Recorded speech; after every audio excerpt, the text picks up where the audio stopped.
Hello दोस्तों, welcome to optometry fans YouTube channel. और आज के इस वीडियो में हम डायरेक्ट ऑप्थेल्मोस्कोपी और इनडायरेक्ट ऑप्थेल्मोस्कोपी में क्या डिफरेंस होता है आज इस वीडियो में डिस्कस करेंगे। दोस्तों इसमें अलग अलग से 9 पॉइंट हम डिस्कस करेंगे। First point condensing lens. Condensing lens जो होता है, जो फंडोस्कोपी करते समय इनडायरेक्ट ऑप्थेल्मोस्कोप में प्लेस होता है। इसका अलग अलग पावर होता है, जैसे 20 डायोप्टर का एक नॉर्मली पावर यूज़ किया जाता है। First is a condensing lens. Condensing lens direct ophthalmoscopy में नॉट रिक्वायर है, इसमें उसकी ज़रूरत नहीं होती है, और इनडायरेक्ट ऑप्थेल्मोस्कोपी में इसकी ज़रूरत होती है। एग्जामिनेशन डिस्टेंस कितने डिस्टेंस से ये प्रोसीजर करते हैं। Direct ophthalmoscopy as close to patient, जितने क्लोज हो सके उतनी क्लोज से ये टेस्ट करते हैं। जो इनडायरेक्ट ऑप्थेल्मोस्कोपी है वो एट आर्म डिस्टेंस से किया जाती है। जो इनडायरेक्ट ऑप्थेल्मोस्कोपी है उसका जो एग्जामिनेशन डिस्टेंस रहता है वो आर्म डिस्टेंस से किया जाता है। नेक्स्ट इज इमेज कैसी फॉर्म होती है। तो डायरेक्ट ऑप्थेल्मोस्कोपी में जो इमेज फॉर्म होती है वो वर्चुअल एंड इरेक्ट होती है, जो कि इनडायरेक्ट ऑप्थेल्मोस्कोपी में रियल और इन्वर्टेड होती है।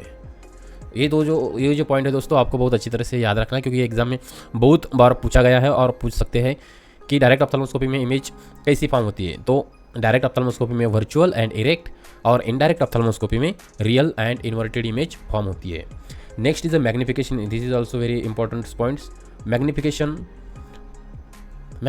डायरेक्ट ऑप्थेल्मोस्कोपी में 15 टाइम्स मोर मैग्निफिकेशन होता है, 15 times magnification, and in indirect ophthalmoscopy 4 to 5 times magnification होता है। इल्यूमिनेशन कैसे होता है। तो डायरेक्ट ऑप्थेल्मोस्कोपी में नॉट सो ब्राइट, इतना ब्राइट नहीं होता है, so not useful in hazy media. इतना ब्राइट न होने की वजह से वो हेजी मीडिया में नहीं कर सकते। बट इन इनडायरेक्ट ऑप्थेल्मोस्कोपी में लाइट जो होता है वो ब्राइट लाइट होता है, so useful in hazy media. इसकी वजह से वो हेजी मीडिया में भी फंडस व्यू हो सकता है।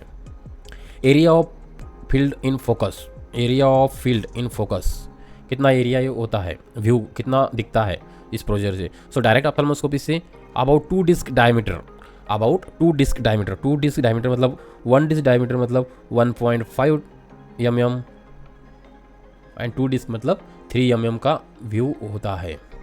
और in indirect ophthalmoscopy about 8 disc diameter, इसमें बहुत ज़्यादा व्यू बड़ा होता है। इसमें 8 डिस्क डायमीटर और इसमें 2 डिस्क डायमीटर। स्टीरियोप्सिस, 7th वाला जो पॉइंट है स्टीरियोप्सिस। तो स्टीरियोप्सिस इज एब्सेंट होता है, क्योंकि इसमें सिर्फ यूनिओकुलर किया जाता है, एक आँख से ही किया जाता है, तो इसमें स्टीरियोप्सिस नहीं होता है।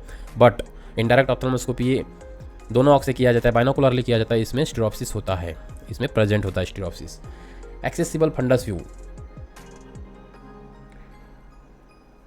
इसमें जो होता है डायरेक्ट ऑप्थेल्मोस्कोपी में स्लाइटली बियॉन्ड द इक्वेटर होता है, इक्वेटर तक देख सकते हैं, लेकिन इन इनडायरेक्ट ऑप्थेल्मोस्कोपी में अप टू ओरास सराइटा तक का व्यू आप देख सकते हो, जो कि इसमें बहुत ही कम व्यू होता है। डायरेक्ट ऑप्थेल्मोस्कोपी में बियॉन्ड द इक्वेटर ही आप देख सकते हो सिर्फ, लेकिन इनडायरेक्ट ऑप्थेल्मोस्कोपी अप टू ओरास सराइटा मतलब फुल जो रेटिना है ओरास सराइटा तक, वहाँ तक आप एग्जामिन कर सकते हो विथ इनडायरेक्ट ऑप्थेल्मोस्कोपी।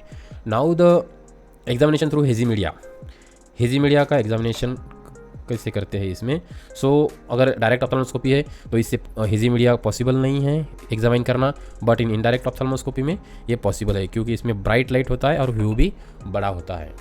दोस्तों ये थे सब कुछ important points about direct ophthalmoscopy and indirect ophthalmoscopy difference. अगर आपको ये वीडियो पसंद आया हो तो कृपया लाइक शेयर सब्सक्राइब करिए। Thank you.